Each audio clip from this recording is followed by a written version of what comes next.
The night Oxford was Rev. Oxford, the city of dreaming spires. For nearly 1,000 years, it has stood as a fortress of knowledge, a sanctuary of truth, or so the world was told. But on one cold November night, inside the golden walls of the Sheldonian Theatre, that illusion was about to shatter forever. 500 seats, 500 souls, professors in tweed jackets, researchers clutching notepads, students live streaming quietly, international journalists in the back row smelling blood.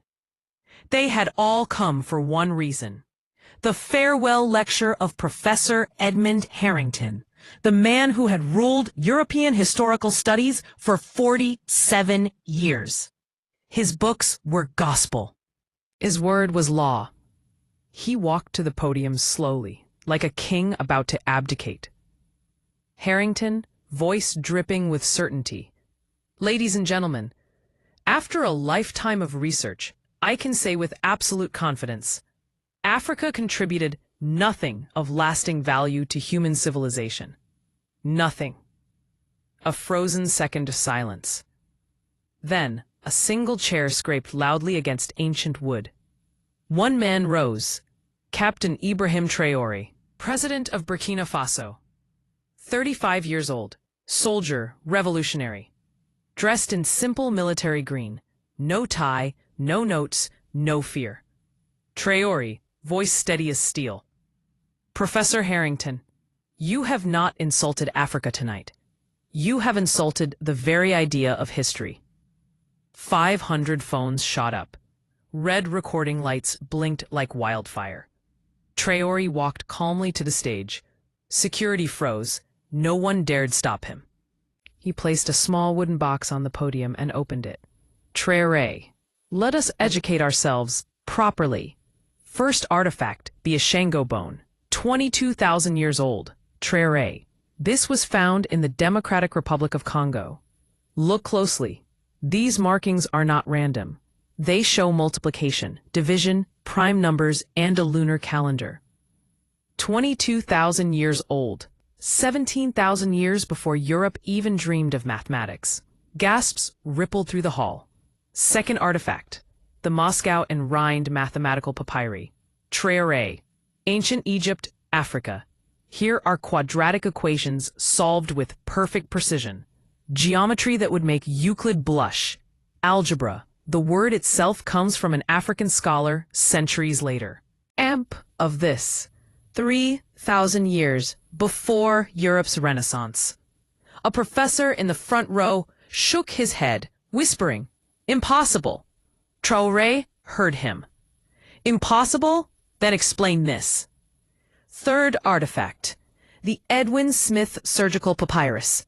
3,600 years old. Traoré, detailed brain surgery, diagnosis of clinical depression, antiseptics, suturing techniques, setting broken bones with splints identical to modern medicine.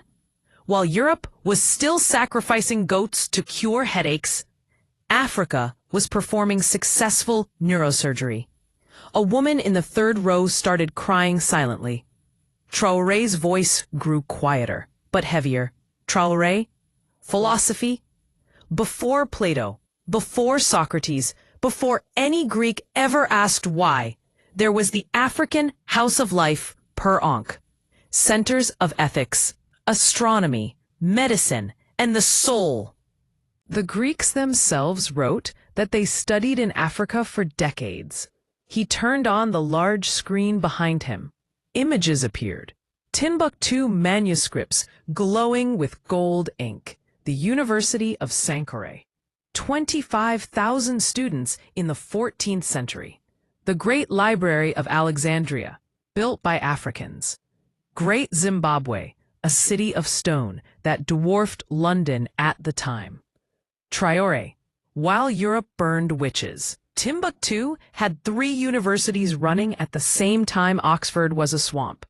Manuscripts so valuable that when Europeans finally arrived, they burned them, or stole them, or hid them in basements. He lifted a 700-year-old African Quran, bound in gold and fish-skin leather. Traoré.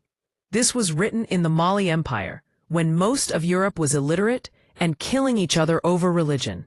Look at the calligraphy. Look at the geometry. Everyone, this is not the work of primitive people. He stepped directly in front of Harrington, Traoré. When Mansa Musa, Emperor of Mali, made his pilgrimage to Mecca in 1324, he brought so much gold that he collapsed the economy of Egypt for over a decade. Cairo, Egypt, Africa. Oxford University was founded 75 years later, using money that came, in part, from African gold. Dead silence. Traoré. The Dogon people of Mali mapped the orbit of Sirius B, a star invisible to the naked eye, centuries before Europe had telescopes. They knew it was a super-dense white dwarf. Modern science only confirmed it in 1970. A young black student in the balcony stood up and shouted, "Tell them about the pyramids!" Traoré smiled for the first time. Traoré, 2,500 years before Christ, Africa built structures so perfect that we still cannot explain how. The Great Pyramid aligned to true north within 3/60ths of a degree. We can't do that today without computers. He turned back to Harrington, voice now like thunder, wrapped in velvet. Traoré, you spent 47 years teaching a lie. A comfortable lie. A lie that made empires feel superior. A lie that justified chains, whips, and graves. Tonight, that lie dies. The hall exploded. 500 people on their feet, clapping, crying, chanting, "Africa, truth, Africa, no more lies." Harrington sat motionless, face ash gray, hands trembling. Security escorted him off stage in silence. The next morning, Oxford University released an emergency statement. Oxford official, effective immediately, Oxford will undertake a complete overhaul of all history curricula. African civilizations, from ancient Egypt to the Mali Empire, from Great Zimbabwe to the Kingdom of Kush, will now be core, compulsory subjects. We apologize for centuries of omission. The video went viral within hours. Hashtag Traoré at Oxford trended worldwide. 500 million views in 3 days. Comments poured in. Tonight, my daughter asked why her textbook never mentioned Africa. I had no answer. I'm a history professor in Chicago. I just threw out my old syllabus. My grandfather was from Mali.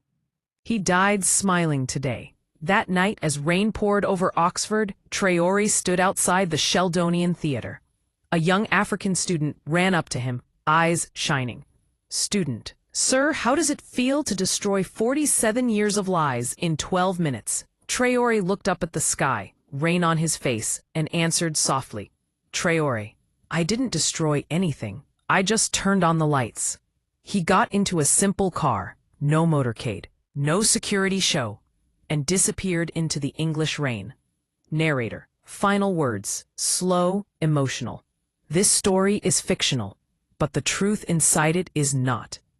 Every empire that tried to bury Africa's light eventually crumbled beneath its weight. Because Africa did not just contribute to civilization. Africa began it. From the first human footsteps in the Rift Valley, to the first sparks of mathematics, medicine, and faith, it all began under an African sun. And no matter how many books are burned, how many voices are silenced, how many lies are taught, the truth waits. It waits in the bones of the earth. It waits in the blood of its children. It waits for one person brave enough to stand up in the middle of a 500-year-old lie and simply say, enough.